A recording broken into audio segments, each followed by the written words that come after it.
The grand conclave station hung in the black void of space like a massive ring of pale silver light, orbiting a dying red star that had been burning for billions of years.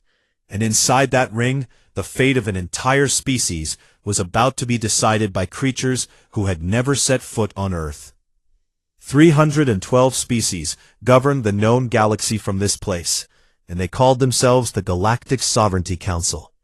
And for thousands upon thousands of years, their word had been the only law that mattered between the stars. Ambassador Lena Vasquez stood at the center of the chamber, alone, her dark suit pressed and clean, her hands steady at her sides, and she looked up at the rows and rows of alien faces that circled above her like a stadium built for giants.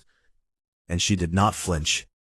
The chamber was enormous, a hollow sphere carved from living crystal that hummed with a low vibration she could feel in her teeth, and every seat was filled, and every eye and sensor and tendril was pointed at her, the lone human standing on the speaker's platform below.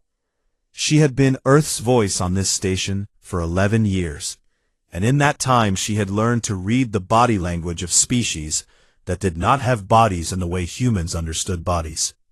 And right now, every signal she could read told her the same thing. This was already over. The Archon of the Velthari rose from his seat at the highest tier of the chamber, and the entire conclave went silent, and Vasquez watched him carefully because she had studied this creature for years, and she knew that behind his calm exterior was a mind as sharp and cold as a blade made of ice. The Velthari were insectoid, tall and thin, with exoskeletons the color of dark amber, and multifaceted eyes that reflected light in ways that made them look like they were always watching everything at once. And they had held the highest seat on the council for over 4,000 years, had ever seriously challenged them. The Archon's voice filled the chamber, translated into 100 languages at once by the station's systems, and he read the charges against humanity with a tone that was almost bored, as if this was a small matter, a minor correction in the order of things. The charges were 3. First, civilizational instability, which meant that humanity changed too fast and too often, and could not be predicted or controlled in the way the Council preferred its member species to behave. Second, mimetic contamination, which was their polite way of saying that human ideas and human culture were spreading to younger species at a rate that made the elder races deeply uncomfortable, because those younger species were starting to ask questions that they had never asked before. Third, unauthorized uplift, because a group of human scientists on a fringe world had made contact with a pre-spaceflight species and had begun teaching them, was a violation of council law that reserved the right of uplift exclusively for the elder races. Vasquez listened to every word, and her face showed nothing. Not anger, not fear, not sadness, just the calm, steady expression of a woman who had already made peace with what was coming. The Archon finished reading the charges and called for the vote. The vote was taken by light, each delegation activating a signal that glowed either blue for exile or white for mercy. Vasquez watched the lights appear, one by one, across the vast chamber. Blue after blue after blue. She knew that at least 40 species in this room had privately told her they supported humanity, that they thought this was wrong, that they valued what humans had brought to the galactic community. But not a single white light appeared in the chamber, because fear was a stronger force than friendship in a place like this, and no one wanted to be the next species standing where she stood. Vote was unanimous. 312 blue lights glowing in the dark crystal chamber like cold stars, and at the center of it all, one human woman standing alone. The Archon spoke the sentence, and his words were formal and ancient, pulled from a legal code that was older than human civilization itself, and he declared that under Exile Decree 1187, the species known as humanity was hereby excluded from all galactic trade routes, all communication networks, and all access to the faster-than-light corridor system that connected the stars. and that all human ships beyond the Sol exclusion zone had 90 standard cycles to return to their home system or face destruction. The chamber waited for her to speak, because tradition allowed the condemned species a final response, and Vasquez could feel every alien mind in the room, expecting her to beg, or to rage, or to threaten, or to weep. She did none of these things. She looked up at the Archon, and she looked at the rows of blue lights, and she gave a single slow nod, and said one word: "Noted." Then she turned and walked out of the chamber, and her boots made a steady sound on the crystal floor, and not once did she look back. On the transport ship home, she sat in the small cabin and stared out the window at the stars, and she allowed herself exactly 5 minutes to feel everything she had been holding inside. The fury, and the grief, and the bitter taste of betrayal, and then she sealed it all away, and opened a secure channel to Earth. The message was short. Decree confirmed, unanimous, 90 cycles, activate threshold. On Earth, the news hit like a hammer, and governments fractured into panic and blame, and the public broadcasts were filled with fear and confusion, and for a few terrible days, it seemed like humanity might tear itself apart before the exile even began. But beneath the surface of Mars, in a facility that did not appear on any official map, a man, named Director Ryo Tanaka, sat in a room full of screens and watched the chaos with calm eyes. He was 63 years old, thin and quiet, with gray hair cut short, and hands that were steady despite the weight of what he carried. And he had spent the last 10 years of his life building something in secret, a contingency plan that most world leaders did not know existed, funded by a hidden coalition of military strategists and rogue scientists and frontier colonists who had seen this day coming, long before the Council made it official. He called them the Threshold Initiative. Tanaka activated the facility's internal broadcast, and every screen in the underground complex switched to his face. And the hundreds of men and women who worked there stopped what they were doing and listened. "The vote came in," he said, and his voice was calm and clear and carried the kind of authority that did not need to be loud.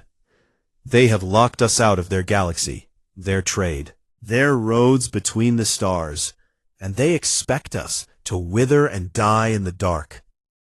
He paused and looked into the camera as if he could see every single person watching. "They are wrong." He placed his hands flat on the table in front of him and leaned forward. "We have 90 cycles to bring our people home, and then the door closes behind us, and the galaxy will forget about us. And that is exactly what we want them to do. Because while they are busy forgetting, we will be building something they cannot imagine." He straightened up, and his eyes were hard and bright. "They lock the door, so we build our own house, and when we are ready, we will open a door of our own, one that they cannot close." The people in the facility did not cheer, because they were not the kind of people who cheered, but something shifted in the air, something that felt like iron settling into bone, and every single one of them turned back to their work, with a purpose that had not been there before. 90 cycles later, the last human ship crossed back into the Sol exclusion zone, and behind it, the galactic corridors went dark, and the communication channels went silent, and the galaxy sealed itself shut against the small blue world and its stubborn, impossible people. And in the halls of the Grand Conclave, the Archon noted the successful enforcement of Decree 1187, and moved on to the next item on the agenda. Because to him and to the Council, humanity had been a minor problem, and now it was solved. He did not know that the woman who had stood in his chamber had not said "noted" as an act of surrender. 10 years passed, and the galaxy forgot about Earth the way a river forgets about a stone it has flown past, easily and without effort, and in the halls of the Grand Conclave, the name of humanity was rarely spoken anymore, except as a cautionary tale told to younger species who stepped too far out of line. The Veltari Archon stood before the council on the 10th anniversary of the Exile, and delivered a speech that was broadcast to every corner of known space. And in that speech, he called the exile of humanity a regrettable but necessary mercy, and said that the council had acted with wisdom to protect the stability of galactic civilization. And the delegates applauded, because applause was what was expected. Several younger species did not applaud, but they kept their silence, because silence was safer than dissent in a chamber where the lights of exile could glow for anyone. On the far side of the galaxy, beyond the borders of council-mapped space, a ship called the Asante dropped out of faster-than-light travel in a way that made no sound and left no trace on any known sensor. And Captain Dara Osei stood on the bridge and looked through the forward window at a star system that no council species had ever charted. She was 41 years old, tall and strong, with dark skin and close-cropped hair, and eyes that had seen more empty space in the last 5 years than most humans would see in a lifetime. And she commanded a crew of 62 aboard a ship that was ugly and brutal and covered in scars from micro-asteroid impacts and hard radiation. And she loved that ship the way a soldier loves a weapon that has kept them alive. "System scan complete," said her navigator, a young man named Patel who had been born on Mars and had never once seen Earth's sky. 3 rocky planets, 1 gas giant, asteroid belt rich in heavy metals, and the second planet as liquid water. Osei nodded and marked the system on the deep range chart she carried in the ship's secure database. And this was the 63rd star system she had charted in 3 years, and every single one of them was beyond the reach of the Council's knowledge. This was what humanity had been doing in the silence. While the galaxy assumed Earth was dying, choking under the weight of isolation and resource scarcity, the truth was something entirely different, something that would have terrified the Council if they had known. The Threshold Initiative had not wasted a single day. In the first year of the Exile, Director Ryo Tanaka had restructured all of human civilization around a single purpose, and that purpose was survival, followed by independence, followed by something that no exiled species had ever achieved before, which was the ability to not need the Council at all. The greatest challenge had been faster-than-light travel, because the Council controlled the FTL Corridor Network, a system of artificial tunnels through space that allowed ships to cross vast distances in moments. And without access to those corridors, humanity was trapped in its own tiny corner of the universe. And every species that had ever been exiled before had eventually died because they could not solve this problem. But humanity had something that the Council had never accounted for, and that something was Dr. Sable Wen. She was 54 years old, and she had been a theoretical physicist at the University of Singapore before the Exile. And she had spent 20 years studying the mathematics behind the Council's FTL corridors. Not because anyone asked her to, but because the question fascinated her. And when the Exile came and Tanaka's people found her, she already had the beginnings of an answer.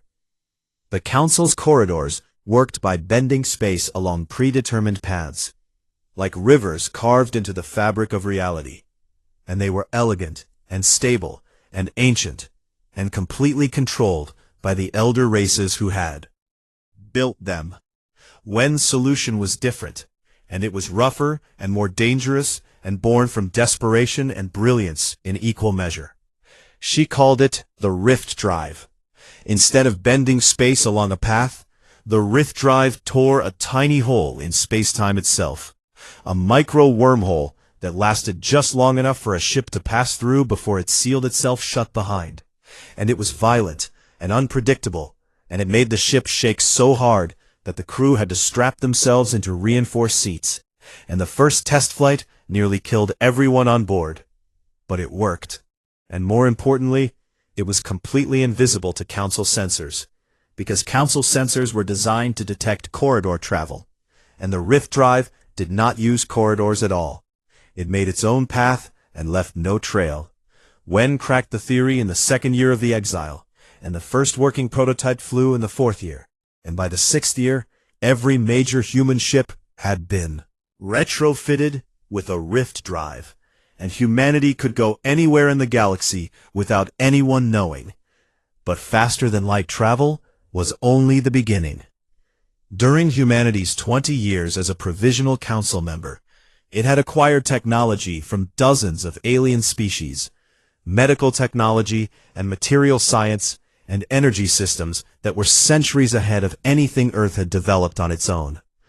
And the Council had expected that without access to replacement parts and ongoing support, this technology would slowly break down and become useless. They did not understand humans. Human engineers did not just maintain the alien technology. They took it apart piece by piece and studied every component and figured out how it worked. And then they rebuilt it better, because humans had a talent that the Council had never properly appreciated, which was the ability to look at something someone else had made and say, "I can improve this." Medical technology that the book Council had kept stable for 1,000 years was advanced a century and a decade by human doctors and researchers who were not bound by tradition or bureaucracy. And diseases that had plagued frontier colonies were eliminated. And human lifespans began to stretch in ways that would have surprised the elder races. Automated mining swarms built from reverse-engineered alien designs devoured asteroid belts and fed raw materials into orbital factories that ran day and night. And new colony ships were built, not the sleek, elegant vessels that Council species favored, but heavy armored things that looked like they had been welded together by angry welders in a hurry, because they had been. And those ships were launched into the uncharted dark beyond Council space, carrying families and farmers and engineers and dreamers. Captain Osei's mission was part of this great expansion, and every system she charted was a potential new home. Because humans were very good at making harsh places livable, it was perhaps the one thing they were better at than any other species in the galaxy. Back on Mars, Director Tanaka watched the progress from his underground facility, and the years had aged him. His hair was fully white now, and he walked with a slight limp from a fall he had taken in the low gravity. But his mind was as sharp as ever, and he kept a map on the wall of his office that showed every new colony, every charted system, every supply route and mining operation, and the map grew larger every month. His daughter Yuki came to see him on the 7th year of the Exile, and she was 29 years old. She had her father's quiet intensity, but also something he did not have, which was a deep and stubborn belief that humanity's future was not just about surviving alone, but about eventually returning to the galactic stage and proving that the Council had been wrong. "We cannot just hide forever," told him, standing in his office with her arms crossed and her jaw set in a way that reminded him painfully of her mother, who had died in the early years of the Exile, from a supply shortage that better medicine could have prevented. "We are not hiding," Tanaka said. "We are preparing." "Preparing for what?" He turned to the map and pointed at the edges, where the charted systems gave way to darkness and the unknown. "For the day when we have something to offer that is bigger than revenge and stronger than anger. Because anger fades, Yuki, but a better idea lasts forever." She did not fully understand what he meant. Not yet. But she would. By the 10th year of the Exile, humanity had colonized 63 worlds beyond Council jurisdiction, built a functioning independent economy with its own trade routes and communication networks, and established a new government called the Terran Compact that bound all human colonies together in a loose but resilient. And in the deep places of uncharted space, Captain Osei's long-range scanners had begun picking up signals that were not human and not Council. Signals from species that should not have existed according to Council records. Species that had been exiled, or abandoned, or simply forgotten. Osei reported her findings to Tanaka, and Tanaka looked at the data for a long time, and then he smiled, which was something he almost never did. "They told us we were alone out here," he said quietly. "They were wrong, And that changes everything. In the Grand Conclave, the Archon reviewed his quarterly reports and saw nothing unusual, because his sensors could not detect rift drive travel, and his intelligence networks did not extend beyond Council space, and he believed that somewhere in the dark, the human species was slowly fading away. The first species Captain Osei found was the Dramari, and they almost killed her before she had a chance to speak. Her ship, the Asante, had followed a faint signal deep into an uncharted nebula, where the dust was so thick that even the rift drive had to be used carefully. And when they emerged on the other side, they found themselves surrounded by 12 warships that were old and battered, but still very much armed, and every weapon on those ships was pointed directly at her. The Dramari were silicon-based life forms, tall crystalline beings whose bodies refracted light in shifting patterns of color that changed with their emotions. And right now, every ship in their fleet was glowing a deep and angry red. "Unknown vessel, you have entered sovereign Dramari space," came the transmission, crackling through translators that were centuries out of date. "Identify yourself, or be destroyed. You have 30 seconds. Osei sat in her command chair and looked at the weapons lock indicators flashing across her screens, and she took a breath. And then she did something that her tactical officer later told her was either the bravest or the stupidest thing he had ever seen. She ordered all weapons powered down and all shields dropped. "This is Captain Dara Osei of the Terran compact vessel Asante," she said, her voice calm and clear across the open channel.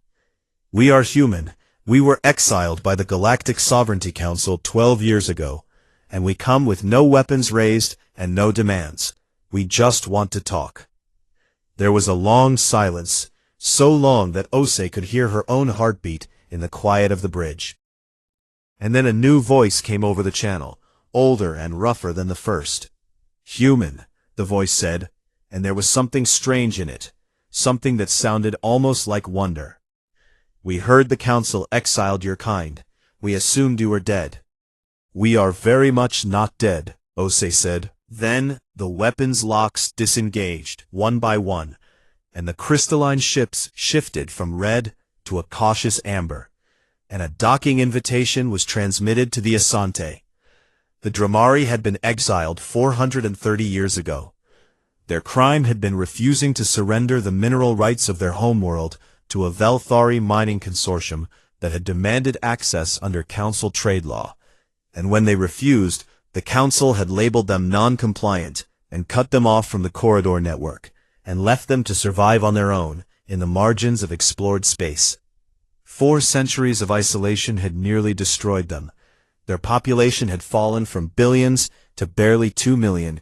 Their technology had degraded without access to galactic trade, and their children grew up learning that the galaxy was a place that had thrown them away and forgotten about them.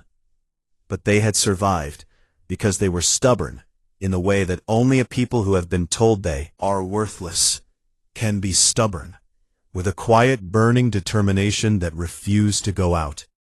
Osei sat across from the Dramari Elder Council, in a chamber carved from living crystal, deep inside an asteroid, and she told them about humanity's exile, and about the Rift Drive, and about the 63 colonies, and the Terran Compact.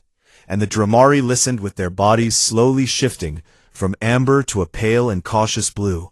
That meant they were interested, but not yet ready to trust. "Why are you here?" asked the eldest of them, a being whose crystalline form was cracked and clouded with age. "What do you want from us?" "I want to know if you would like to not be alone anymore," Osei said simply. It took 3 months of careful negotiation before the Dramari agreed to a formal meeting with the Terran Compact.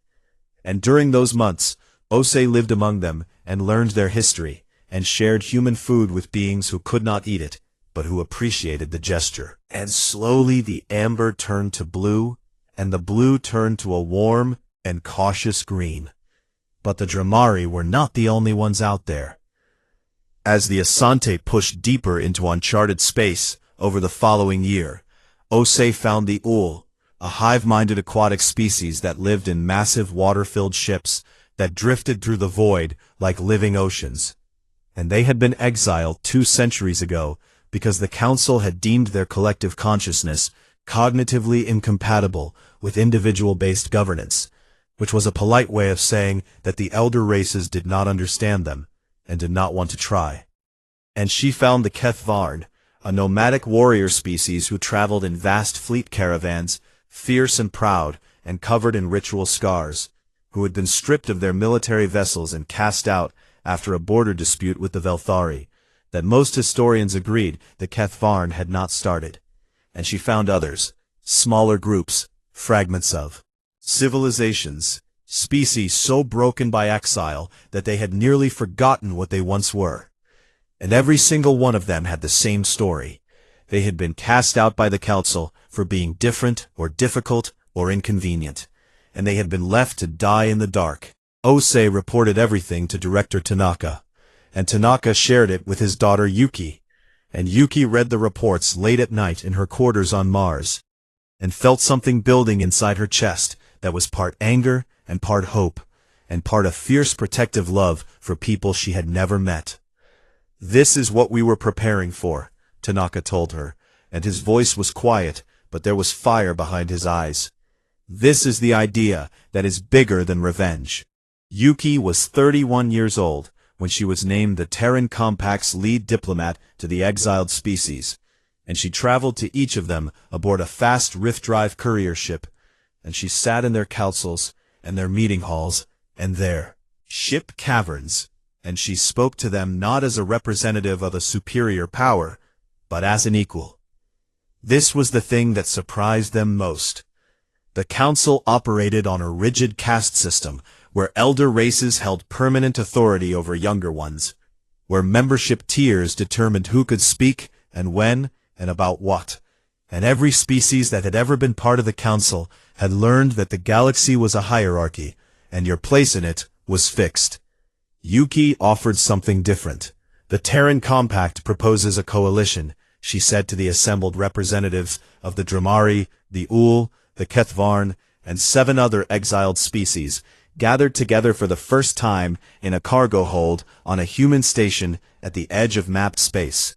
Not an empire, not a hierarchy, not a council where some voices matter more than others, but a partnership of equals where every species has a seat and a vote and a voice that carries the same weight. War Chief, a massive, scarred being named Torath, who stood 8 feet tall and looked like he could tear a bulkhead apart with his bare hands, leaned forward and stared at Yuki with eyes like burning coals. "And what does humanity want in return?" he growled, because 400 years of exile had taught the HFY that nothing was ever free. Yuki met his gaze without flinching, which impressed him more than he would ever admit. "We want neighbors," she said. "We want trade partners and allies and friends, and we want to build something out here that proves the Council was wrong about all of us." The vote to form the Fringe Coalition was not unanimous, because unlike the Council, this new alliance did not require unanimity and did not punish dissent, and 3 species abstained because they were not ready to trust, and that was accepted without anger or consequence. But the majority voted yes, and on that day in that cargo hold, something new was born in the galaxy, something that had never existed before, an alliance built not on power or fear or tradition, but on the simple idea that no one should be thrown away. Meanwhile, inside Council space, the cracks that Tanaka had predicted were beginning to show.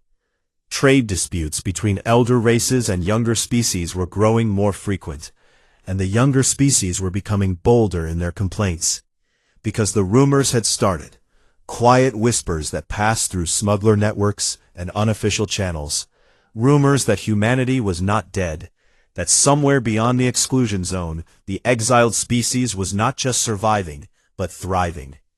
The Archon heard these rumors and dismissed them at first, because the idea that a primitive species exiled barely a decade ago could have built anything of significance was absurd to him. But the rumors did not stop, and so he dispatched an intelligence operative to investigate.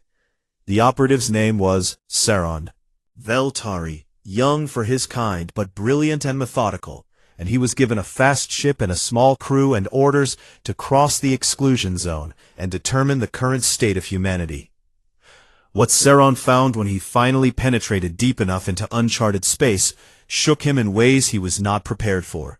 He found a thriving civilization of over 100 worlds, connected by a transit system his sensors could not even detect. He found shipyards building vessels that were crude by Council standards, but terrifyingly effective. He found species that the Council had written off as dead or irrelevant, working alongside humans in what appeared to be a genuine partnership of equals. And he found a military that was small, but trained and equipped and ready in a way that suggested they had been expecting trouble for a very long time. Saron returned to the Grand Conclave and delivered his report to the Archon in a private chamber, and the Archon listened in silence, multifaceted eyes reflecting the data on the screens, and when Saron finished, the Archon stood very still for a long time. "They are not just surviving," Saron said carefully.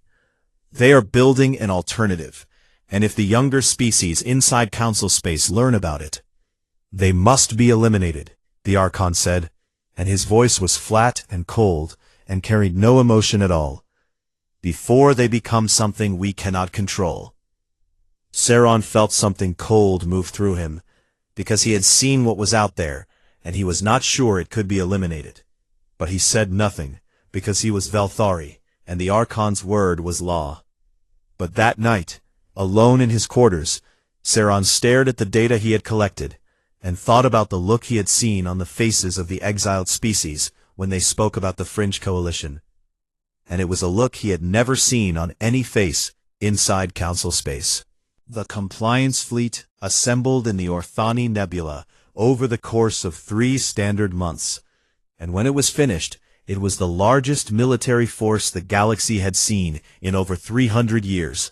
4,200 warships drawn from a dozen Council species, armed with weapons that could crack the crust of a planet, and crewed by soldiers who had been told they were going to enforce the law against a species that had violated the terms of its exile. Fleet Marshal Orthani stood on the command bridge of the flagship Eternal Mandate, and looked at the tactical display that showed his fleet spread across the nebula like a field of sharp and gleaming stars, and he felt no pride in what he saw, only a heavy sense of duty that sat in his chest like a stone. He was Velthari, old for his kind, his amber exoskeleton darkened with age and scarred from campaigns that most of his officers had only read about in history files, and he had served the Council faithfully for decades, over 2 centuries, and in all that time he had never questioned an order, because questioning orders was not something the Velthari did. But this order troubled him. The Archon had presented the campaign to the Council as a simple enforcement action, a measured response to humanity's unauthorized expansion beyond the exclusion zone, and the Council had approved it with the same ease with which they had approved the exile itself, because it was easier to say yes to the Archon than to ask difficult questions. Orthani knew the truth, because the Archon had told him privately, and the truth was that this was not an enforcement action. It was a preemptive strike designed to shatter human infrastructure and scatter the Fringe Coalition before it could grow into something that threatened the Council's authority. "They are building an alternative," the Archon had said, and those words had carried more fear than Orthani had ever heard from his leader. And an alternative is more dangerous than an army.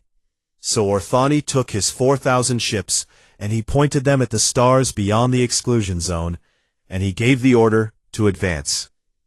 The Compliance Fleet traveled through the Council's FTL corridor network at maximum speed, and when they reached the edge of the exclusion zone, they crossed it without ceremony, and the fleet pushed into uncharted space, using navigational data that Saron's intelligence mission had provided, heading for the nearest known human colony, a world called New Anchorage. New Anchorage was a frontier settlement on a cold, rocky world with thin air and harsh winds, and it had a population of 800,000 humans and a small orbital defense station. And by any reasonable assessment, It should have been an easy target for a fleet of 4,000 warships. Fleet Marshal Orthani expected to arrive, deliver an ultimatum, and receive a surrender, because no rational species would fight against those odds. He was wrong about almost everything. The compliance fleet dropped out of FTL travel in the new anchorage system, and immediately every alarm on every ship began screaming at once, because the system was not undefended. It was a fortress. Orbital defense platforms ringed the planet in a web of overlapping fire zones, each one bristling with weapons that Council intelligence had not predicted. And the asteroid belt between the 4th and 5th planets had been seeded with mines so dense that the fleet's forward scouts lost 3 ships before they even realized what was happening. And waiting in formation between the defense platforms was a human battle group of 200 warships. 200 against 4,000 should have been no contest at all. But Orthani looked at the tactical display and felt something cold crawl up his spine, because the human ships were not where his fleet had expected them to be. They were positioned perfectly to exploit the gaps in his formation, which meant they had known he was coming. They had known because their Rift Drive scouts had detected the compliance fleet's approach days in advance through methods that the Council did not know existed, and every moment of those days had been used to prepare. The human commander at New Anchorage was a woman named Admiral Chen, and she had been a cargo ship captain before the Exile, and a warship commander for the last 8 years, and she had spent those 8 years running simulations and drills for exactly this scenario. Because everyone in the Terran Compact military knew that someday the Council would come, and they intended to make it cost. The battle began when the compliance fleet moved into weapons range and the human defense platforms opened fire, and the first volley was not energy weapons or plasma beams or any of the refined, elegant weaponry that Council species favored. It was kinetic accelerators, massive electromagnetic rail systems that hurled chunks of dense metal at velocities that turned simple iron into instruments of devastating destruction.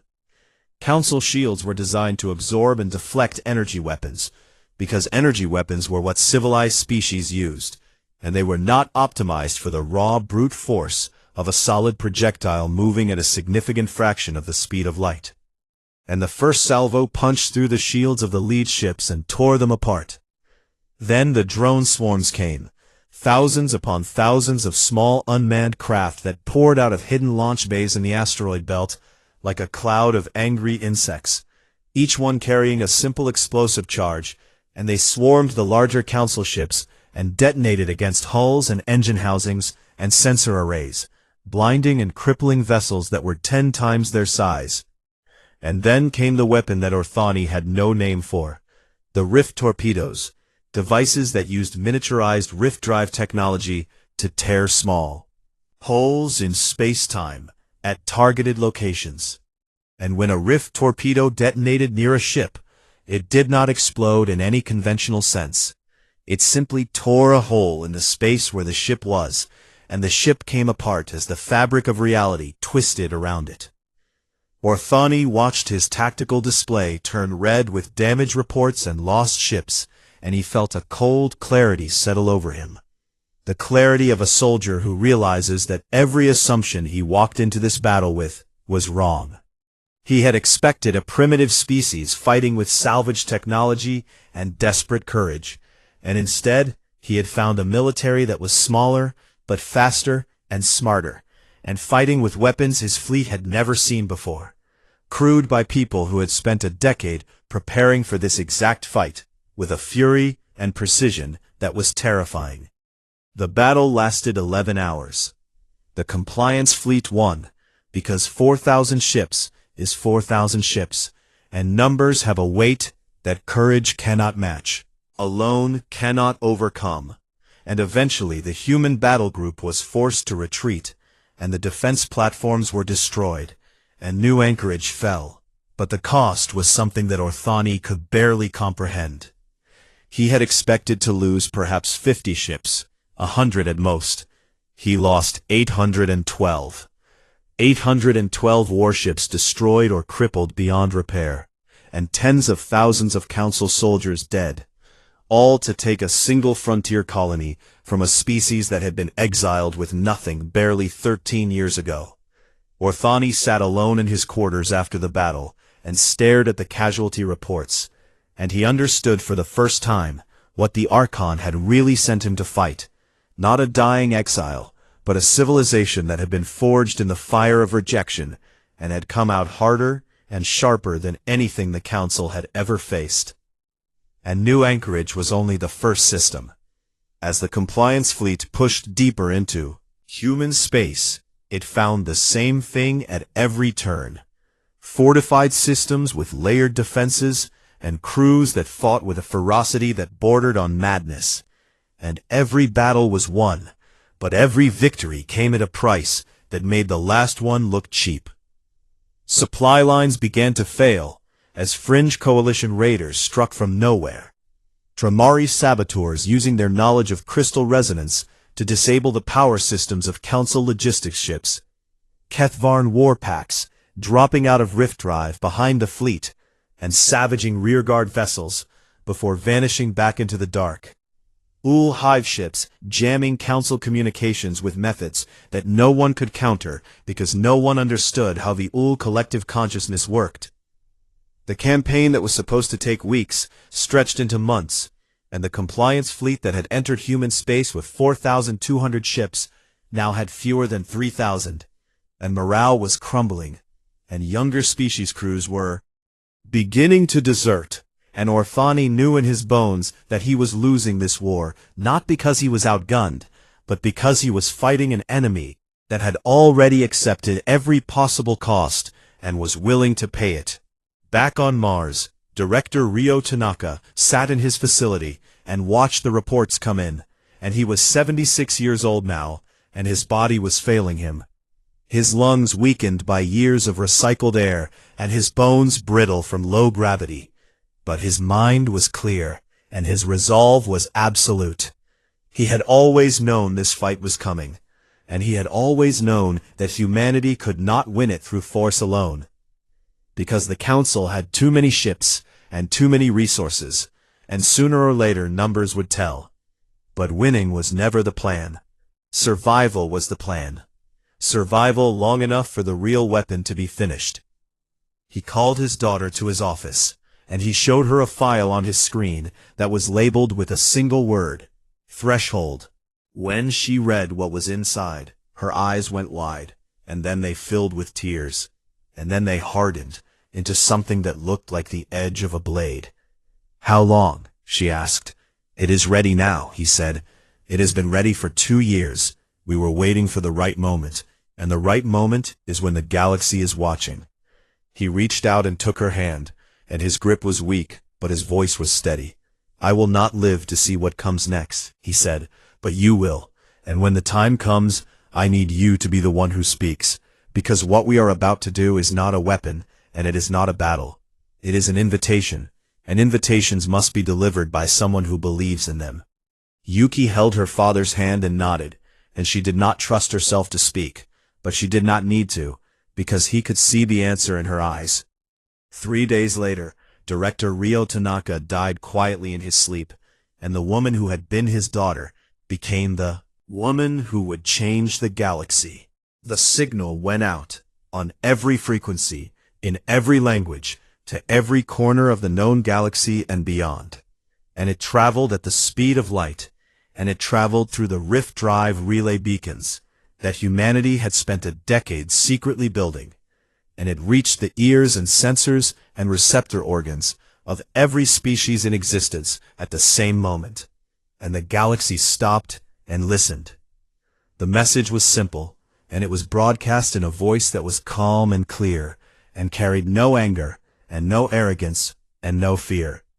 The Terran Compact and the Fringe Coalition invite all sovereign species to travel, trade, and communicate freely through the Open Rift Network.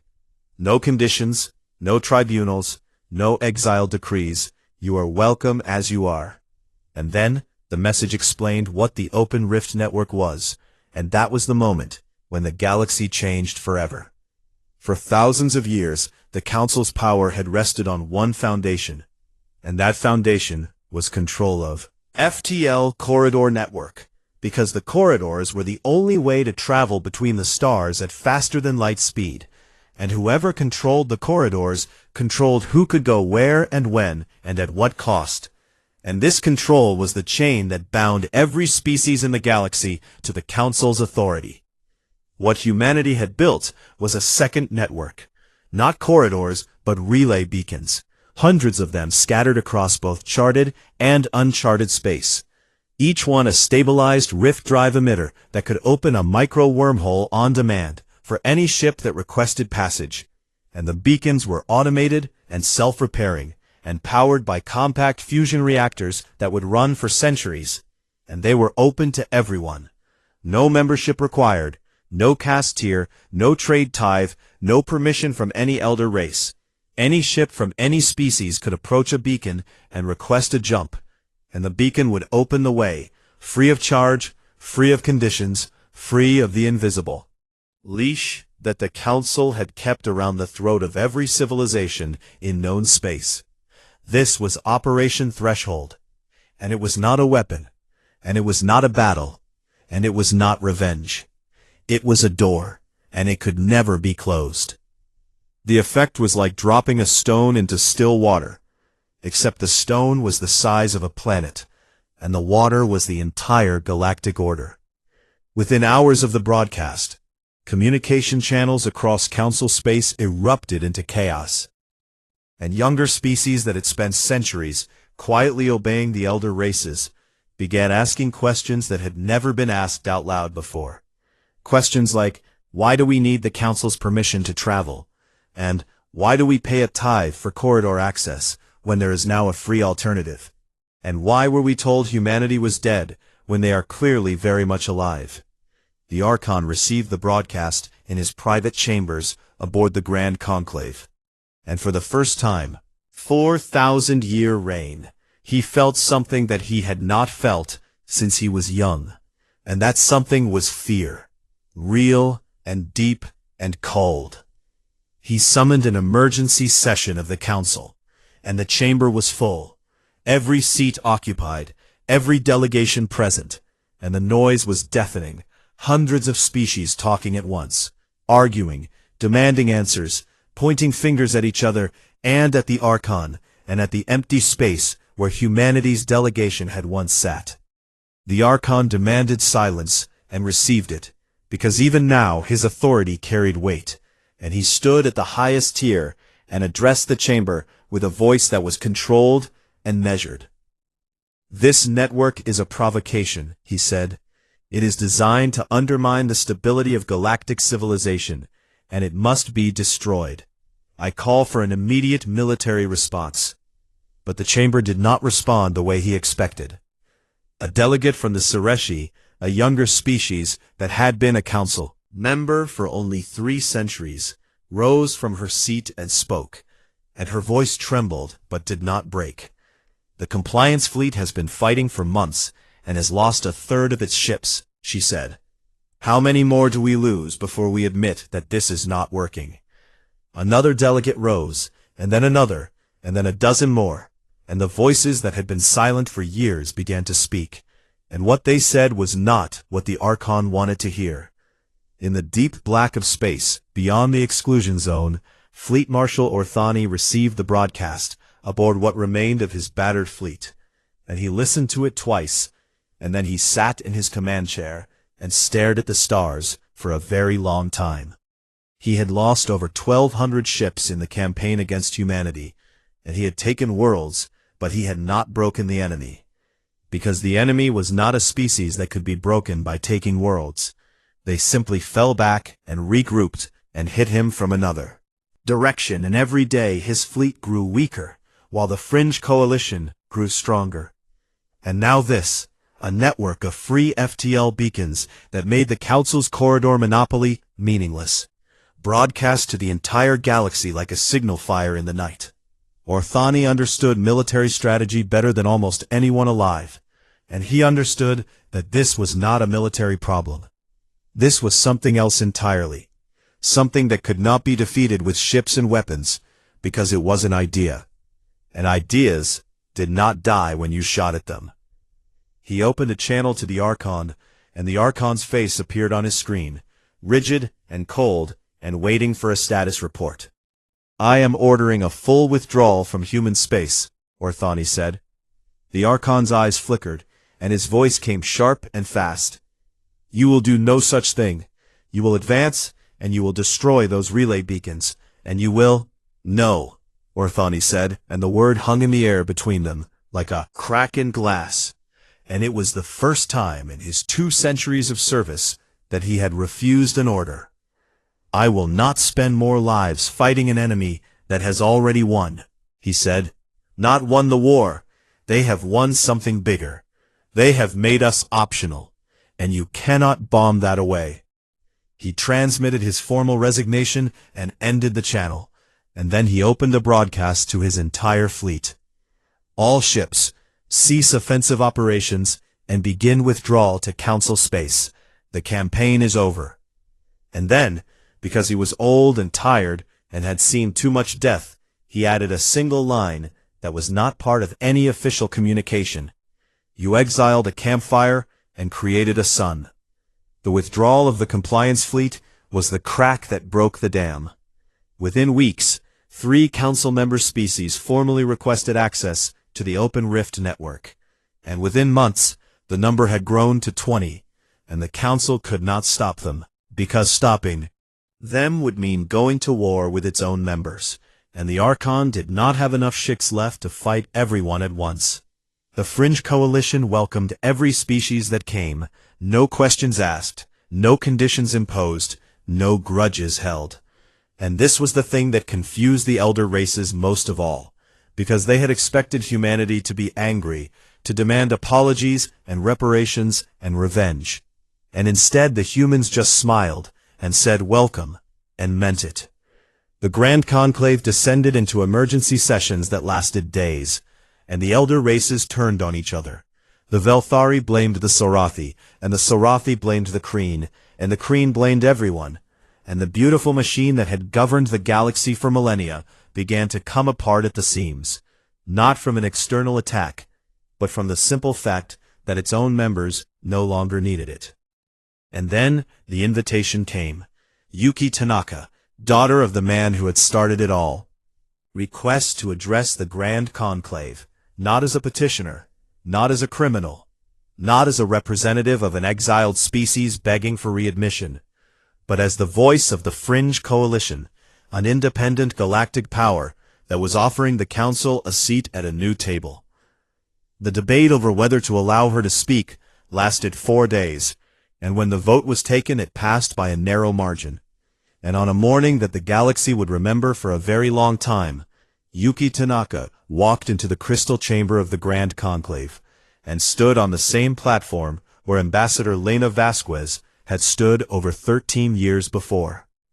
She was 34 years old, and she wore a simple dark suit, and her hands were steady at her sides, and she looked up at the rows of alien faces that circled above her, and she saw fear and hope and anger and curiosity and confusion, and she felt the weight of every human who had lived and worked and fought and died to bring her to this moment. Did not come to beg, and she did not come to gloat. She came to open a door. 13 years ago, she said, and her voice filled the chamber, the way her predecessor's silence had once filled it. This council voted unanimously to exile humanity, and you expected us to die quietly in the dark, and I understand why, because every species you had exiled before us did exactly that. She paused and looked at the Archon, who sat rigid and still at his high seat, with his ancient eyes fixed on her. But we did not die, and we did not come back here to punish you for that vote, because punishment is not what we built. We did not spend 13 years in exile dreaming of revenge. We spent them building something better. She turned slowly, looking at every delegation in the chamber. You told us we were unstable and dangerous and incompatible, and maybe you were right. We were never compatible with a system built to keep others small. So we did not fight your rules, we just wrote better ones. She straightened, and her voice carried the quiet fire of a woman who had inherited her father's vision, and her mother's strength, and the stubborn, impossible hope of an entire species. The Open Rift Network exists, and it is not going away. And the Fringe Coalition exists, and it is not going away. And every species that your council exiled or abandoned or forgot is alive and free, and they are never going back into the dark. She took a breath. We are not here to replace your council. We are here to invite you to join something new, a galactic community where no species is exiled for being different, where no voice is silenced for being inconvenient, where the door is open to everyone, and it will never be locked again. She placed her hands flat on the podium, the same way her father used to place his hands on his desk, when he meant every word he was about to say. The door is open, walk through it, or do not. Never be locked again. The chamber was silent. 312 species sat in their seats, and the crystal walls hummed with their collective breath. And no one spoke, and the silence stretched and stretched until it felt like the entire galaxy was holding its breath. And then from the back rows, where the youngest and smallest delegations sat, the species who had always been told to be quiet and be grateful and know their place, a sound began. It was a single delegate clapping, and then 2, and then 10, and then the sound grew and spread like a wave through the chamber, rising from the lowest tiers to the middle rows, from the youngest species to the older ones who had been afraid for so long, but were not afraid anymore. And the applause built and built until the crystal walls rang with it. The Archon sat in his high seat and watched, and his multifaceted eyes reflected the chamber full of applauding delegates. And he saw in that moment what Orthani had seen, and what Saren had seen, and what every enemy of humanity had eventually learned. That you could exile a species, but you could not exile an idea. And the idea that every being in the universe deserved a voice and a choice and a place at the table was the most dangerous and beautiful and unstoppable idea that had ever been born. Yuki Tanaka stood at the podium and listened to the applause, and she thought of her father, and she thought of Captain Osei, and she thought of Dr. Wen, and she thought of Lena Vasquez, who had stood in this exact spot and said "noted" with the weight of a promise. And she felt the tears come, but she did not wipe them away, because they were not tears of sadness. They were tears of a species that had been thrown into the dark, and had turned that darkness into a sky full of new stars.